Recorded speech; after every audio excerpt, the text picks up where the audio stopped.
Dans cette vidéo, on va voir comment ajouter des activités sur Firebase depuis notre application.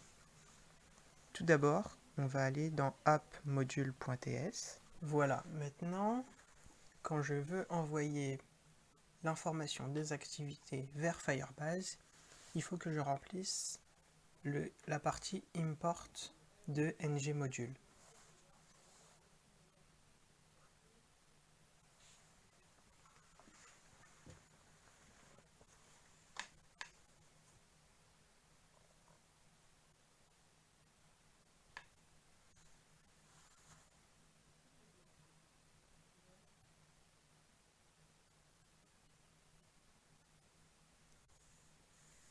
Voilà, maintenant je vais aller dans l'action Add Task to Firebase. Maintenant, je vais rajouter dans Constructor public AFDB. Donc ça, qu'est-ce que ça va me faire? Ça va me créer un lien, comme ça j'aurai pas besoin de tout le temps réécrire Angular Fire Database.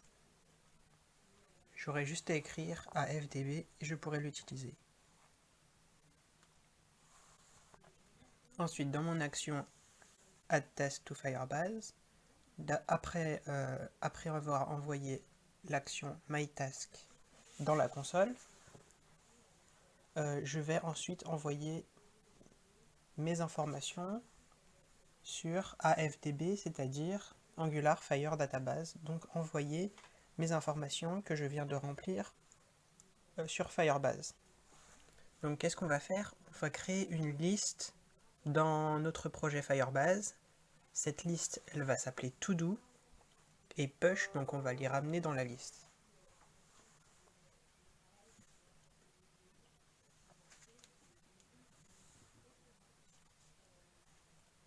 Donc le premier élément de la liste, ce sera un élément texte.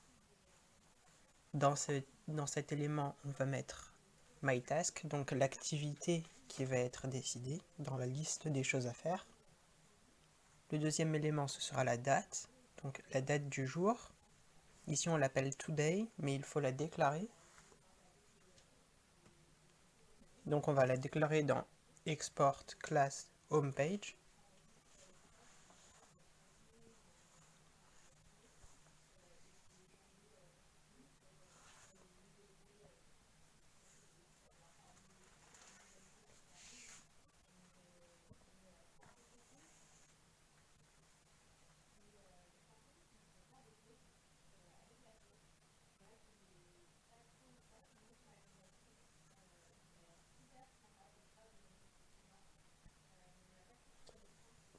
Et un troisième élément dans la liste va être ajouté.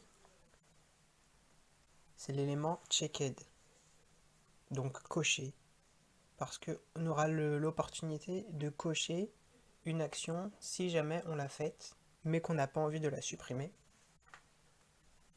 Donc on va créer une checklist pour chaque élément. Bon, pour l'instant on l'a pas, du coup on va juste la mettre en false, donc en faux, comme si elle n'était pas cochée.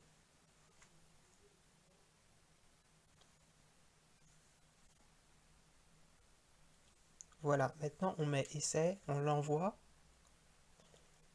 D'abord il est envoyé dans notre console, puis si on va sur notre projet en Firebase, il nous a créé une liste To-Do. Dans To-Do, il y aura un élément qui va checked, date et titre.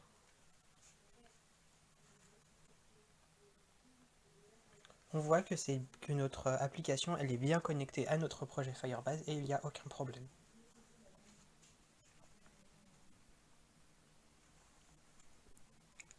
Maintenant, on va créer deux boutons.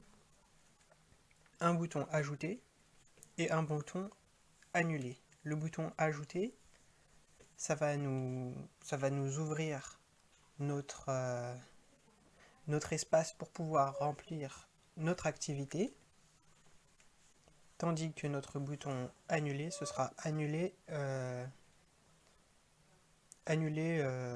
l'ajout d'une activité. Pour faire ça, je vais utiliser la commande ion button et à l'intérieur, je vais mettre ion icon. Et comme ion icon, on va rajouter add outline, comme on avait déjà vu. Ça permet de rajouter un plus comme icône. Et on lui rajoute son nom ajouté.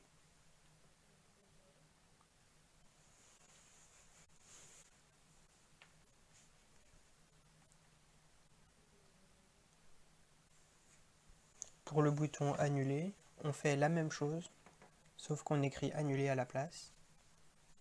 Et à la place de add outline, on va mettre close outline.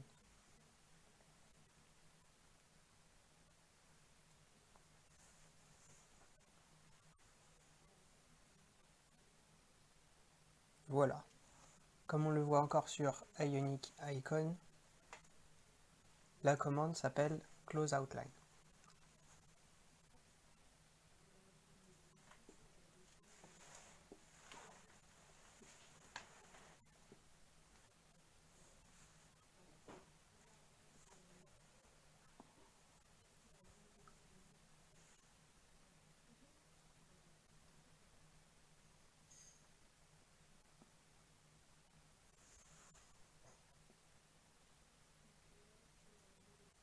Voilà, on a réussi à créer deux boutons avec les icônes qui correspondent, mais ils ne sont pas exactement comme on veut.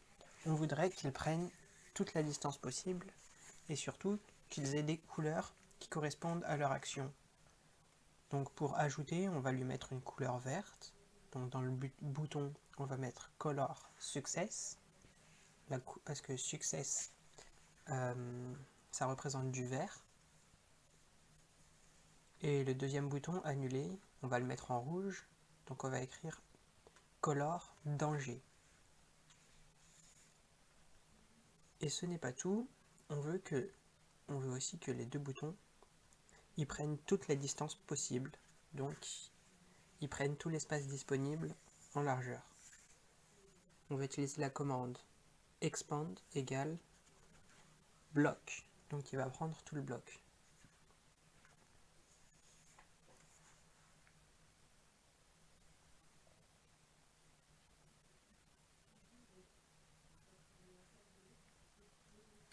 Et voilà, les deux boutons prennent tout l'espace disponible. C'est excellent. Ils ont aussi la bonne couleur.